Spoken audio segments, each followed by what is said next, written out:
Hey, everybody. You are about to hear a brief retelling of the movie with no hard feelings. Enjoy the movie. When Maddie discovers her ex-husband Gary using his tow truck to remove her automobile from her Montauk, New York home, she quickly leaves. It turns out that the reason the car is being seized is that she owes property taxes on the house her mother inherited, and her only sources of income are from driving for Uber and serving drinks. There are even less opportunities to pay off the debt without the automobile. Although Maddie ghosted Gary, which infuriates him, Maddie continues to make flirtatious remarks to him and claims to have been thinking about him for some time. Gary seemed to believe her at first, but then Maddie's late-night visitor also leaves the house. Maddie attempts to act like he's a relative, but as soon as he starts showing affection, Gary takes the car and drives off. Maddie's only option now is to rollerblade to work. While Gary is inside a store purchasing groceries, she notices his tow vehicle parked close while traveling there. She seizes the opportunity to unhook her car from the truck and attempts to drive off, only to leave the additional hook behind and end up trapped there for Gary to witness. He lifts the hook and phones the cops when he gets out.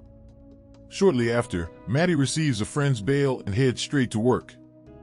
A man tries to get a drink at the bar a few minutes before it officially opens, and Maddie gets into a heated argument with him, to the point that the manager reprimands her and tells her to go do something else.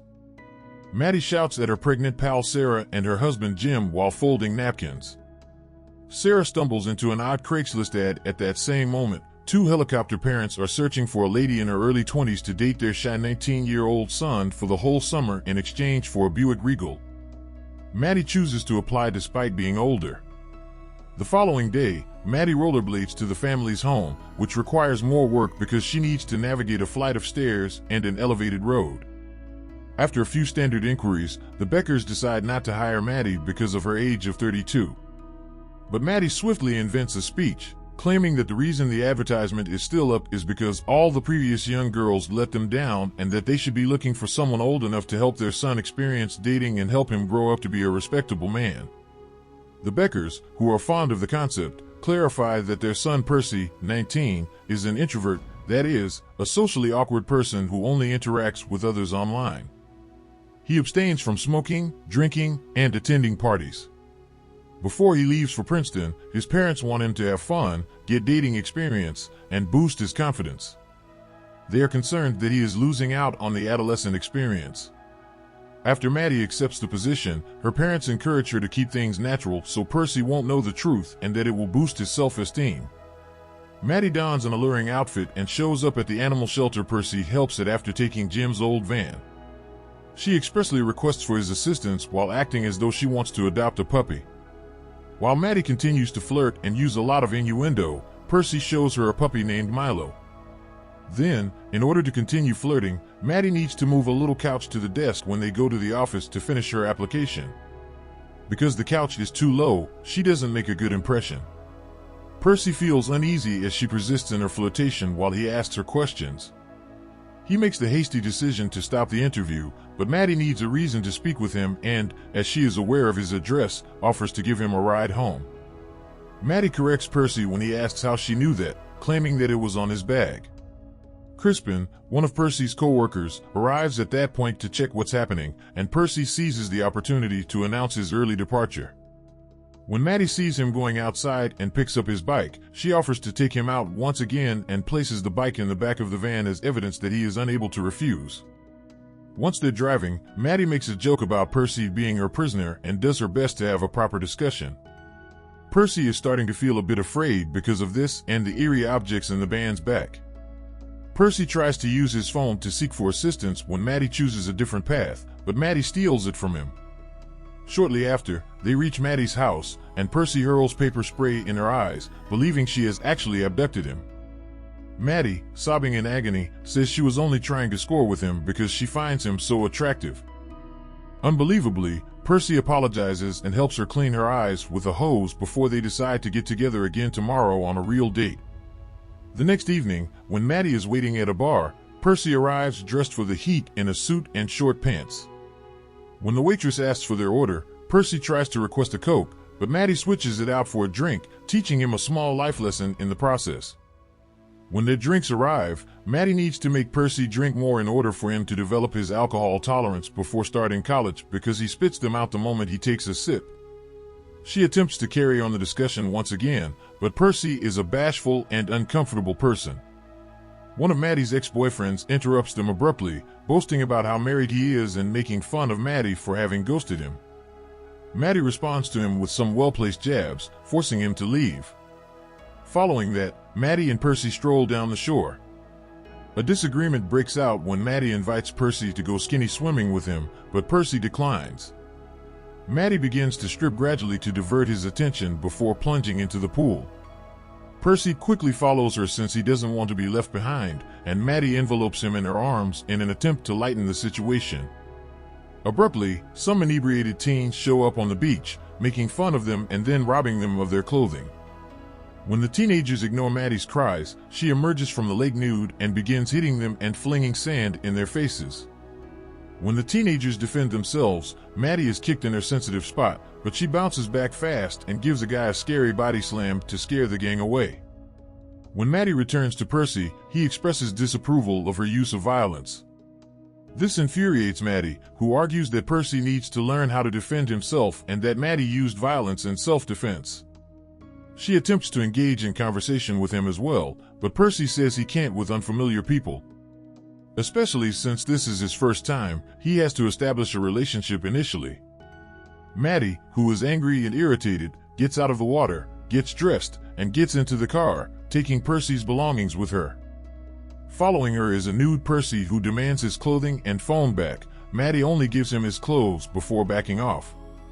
Maddie doesn't care that a naked Percy is jumping on the hood of her car out of desperation and repeatedly begs for his phone. She just drives on with Percy on the hood. When they go to the road, Maddie worries that she could lose her license since the police see their antics. She takes a chance and drives past the approaching train in an attempt to escape the cops. Later, after visiting Maddie's residence, the two start dancing for Percy. Percy ends up kicking Maddie since he doesn't know how to whack her behind. Then Maddie tries to dance on his lap, but Percy objects to the weight on his leg. As a result, Maddie moves Percy to her lap and rocks him like a baby. Then, when Maddie asks him once again whether he's ready to get down to business, Percy starts to become itchy as he explains that he wants to but is too afraid due to his inexperience. When Maddie lifts his top, she sees that he has a rash from his worry, but she doesn't pass judgment since she gets him some cream right away. Comforted, Percy shares that he hates being socially inept because he's only ever made pals virtually or through his old nanny. In answer, Maddie informs him that she has resided in this house her whole life in order to care for her ailing mother. Her mother had merely been a passing relationship, and her father had a family in the city, so he wasn't present. They decide to begin dating before having an intimate after having such a wonderful experience together. Over the course of the following several days, Maddie and Percy get to spend a lot of time together. They play laser tag, go on walks with Milo and other dogs from the shelter, win plenty of prizes at the arcade, and taunt a child until they are chased out. Together, they have a great time, and Percy starts to feel more at ease with Maddie. He used his tickets to buy her a beer hat at the arcade and to obtain a finger trap, which he fools her into using on him. Maddie loses it, but Percy calms him down and shows him how to handle it. As they get to know one another better through conversation, they discover things like the fact that neither of them attended prom. Additionally, Maddie shares with him a letter she previously sent to her father inquiring as to why he refused to see her. The letter was returned unread. It's this exposed moment that gives Percy the confidence to finally kiss Maddie. Following that, they go for a stroll and run across Jody, Percy's previous nanny, who is a middle-aged man. When Jody sees that they have a frisbee from the arcade, she throws it for Percy to go get. After Percy has gotten away from them, Jody accuses Maddie of seeking the family's money and wonders what her goals are with Percy. After declaring that she only wants to date Percy, Maddie suggests that Jody shares her desire, which silences him. Jody and Maddie pretend to get along for Percy's sake when he arrives. A while later, Maddie discovers a man she doesn't recognize when she hears someone ring the bell at her residence. It turns out that they attended the same school, and although Maddie hardly recalls him, the guy acts as though they were really close. As soon as the truth is revealed, Maddie pushes the man out of the house despite his threats to sue her. The guy is there for the house, but Maddie still won't give it up. In order to have their own prom, Percy picks Maddie up in a limousine later that evening so they may attend a formal dinner. They even trade flowers in the vehicle. They enjoy themselves talking and laughing once they get to the restaurant.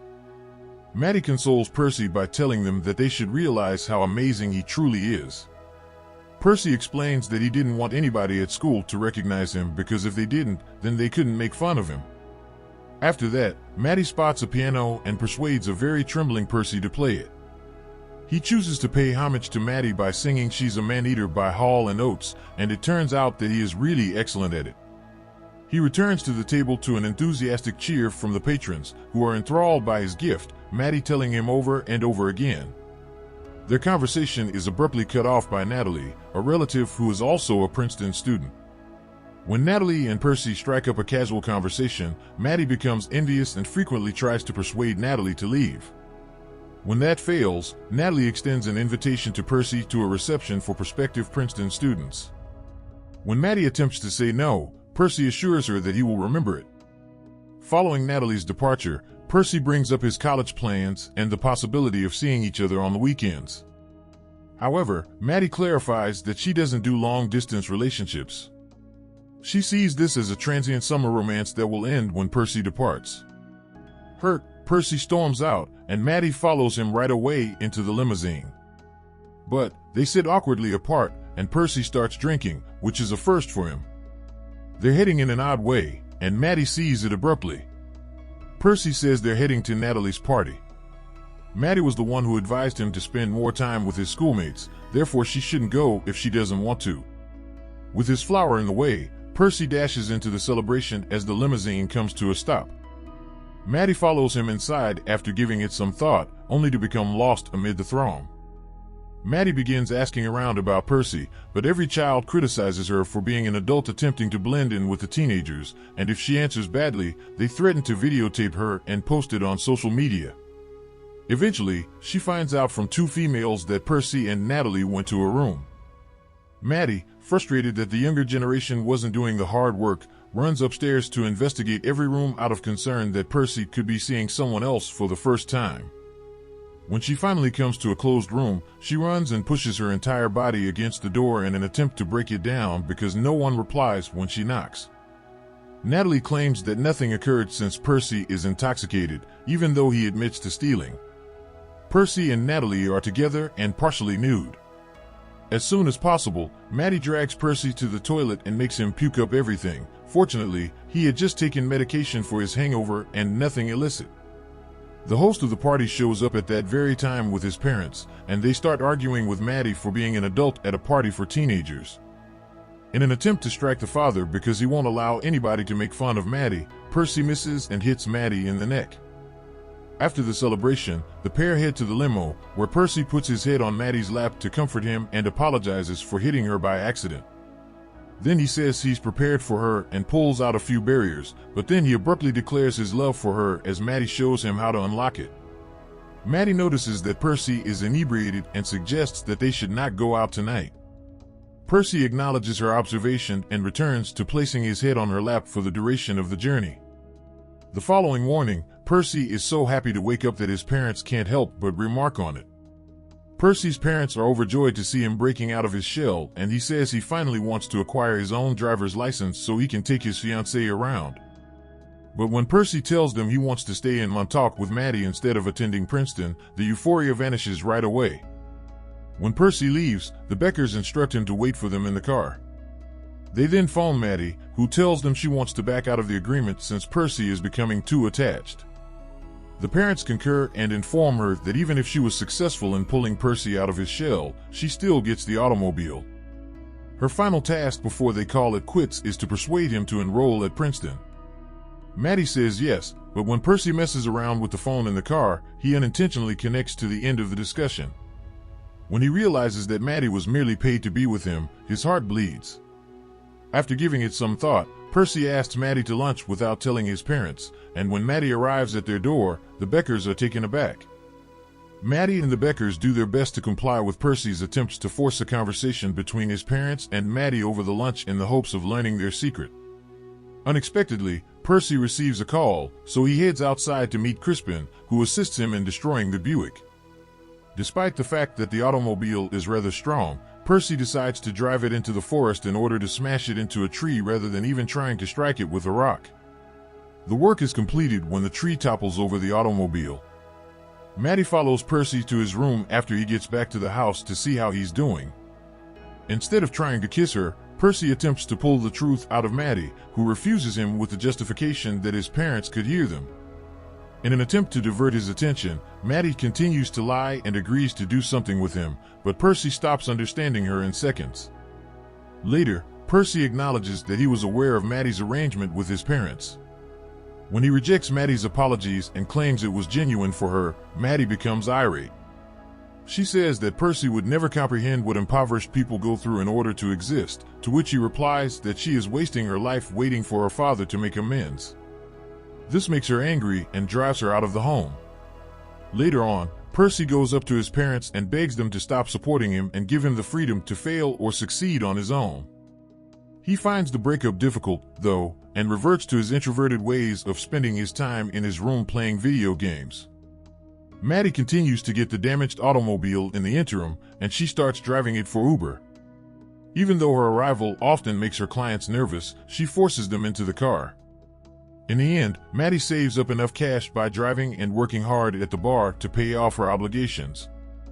She heads out to celebrate with Sarah and Jim, who are announcing some exciting news of their own. They are selling their Montauk home and going to Florida. Although Maddie appears to be uncomfortable here, Sarah tells her that she is even more startled that Maddie is staying. Maddie is shocked that they are going. Maddie brings a guy home to show that she's genuinely doing okay, but then she finds herself attempting to get to know him better rather than acting flirtatious because she wants to connect. When the guy discovers Percy's finger trap and tries to use it on Maddie, he uses his banana instead of his finger, and Maddie tosses him out. When Maddie discovers the note the next morning, she knows it's time to let go. After fixing the automobile, burning the letter, and giving Gary a hug of apology, she decides to sell her house, but there's a catch. Maddie also wants to apologize to Percy, but he doesn't return her calls, so she starts searching everywhere for him. Although Percy's parents inform her that he would be attending the Princeton Mixer, Jody and Crispin are upset with her and won't assist her. There, Maddie apologizes and says that their relationship was genuine. When Percy rejects her and attempts to go away, Maddie leaps onto the bonnet of his car. Drawn by her previous antics, Percy starts driving about with Maddie still on the hood, running into many objects along the way and unintentionally igniting Maddie's jacket on fire. Fearing for her safety, Percy panics and plunges the car into the ocean to extinguish the fire before getting out to assist her. Maddie seizes the opportunity to confess to Percy, who sobs in response to his forgiveness. Staying on the beach, the couple discusses their future plans. Maddie is heading to California, while Percy will actually be attending Princeton. They then decide to remain pals. After a while, Maddie does sell her house, but in a way that benefits Sarah and Jim, allowing them to stay put and raise their kid. As Percy leaves the house after saying goodbye to his parents, Maddie offers to drive him to Princeton while she travels to California. The three of them come together in the automobile to begin a new life after she also discloses that she has adopted Milo.